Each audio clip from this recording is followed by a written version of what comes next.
Wow. Republican House Oversight Committee Chairman James Comer with me now. Congressman, before we talk, I want to play another clip from the committee hearing in which you played a role. Here it is. I'd like to seek unanimous consent to enter into the record this article, and I'll do this as a survivor of sexual violence myself. This is from Courts, March 2018.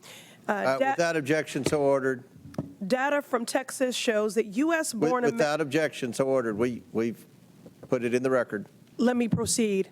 Data from Texas shows that U.S.-born Americans commit more rape and murder than immigrants. Listen, this trend of you all trying to get thrown out of committee so you can get on MSNBC is going to end. We're not going to put up with it. I take particular umbrage as a survivor of sexual violence. I will enter into the record. This is my right.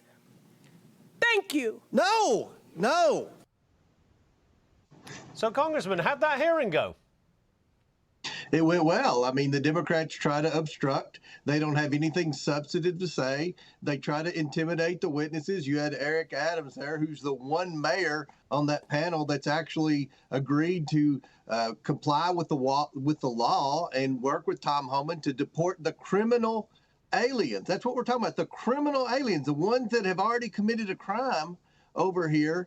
And yet when faced with a Democrat questioner like Mr. Garcia from California, he's threatening him. He's like, you're working with Garcia, so, you know, maybe the Justice Cabinet should take a closer look at you. I mean, the Democrats aren't serious about securing the border. That was proven. What Donald Trump said in his speech to Congress was 100% factual when he said all we needed was a president that had the will to secure the border, a new president, and now we have a secure border. But it's not over. We've got to deport the bad guys that are over here, the aliens that have committed crimes like rape and theft and even murder. These aliens need to be deported, and it's going to be expensive, but at the very least, we've got to have the cooperation from these blue city mayors.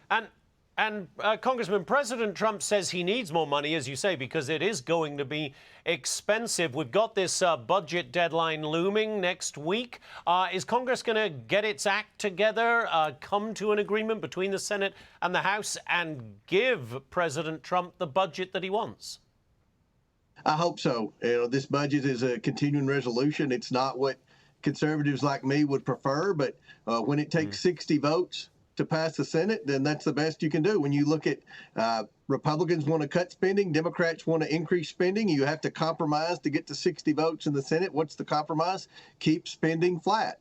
It's a win not to increase spending because the Democrats still have enough votes to block anything conservative in the House.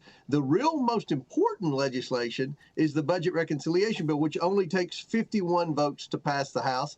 This will include more funding for President Trump's efforts to deport the criminal aliens. Look, we can't put these criminals on Delta flights going back to Central American and South American countries or even to Europe and Asia.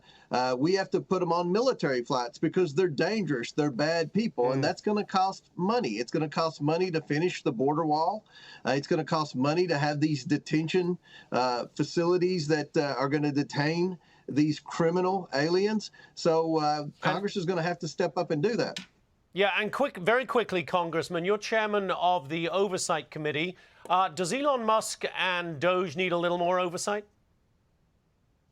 I think that Musk is learning as he goes. His heart's in the right place. He's wanting to cut wasteful spending, and I support that. My committee's working closely with Elon Musk. We have our Doge subcommittee led by Marjorie Taylor Greene. She's communicating almost daily with Elon Musk. Some of the things that he's suggested cutting after he learned a little more about it, he learned that, you know, maybe that was something that we need to keep in place. But he's also found, you know, hundreds of billions of dollars that we need to eliminate, and I applaud him for that, and we'll continue to work with him.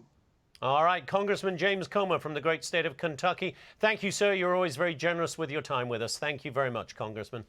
Thank you.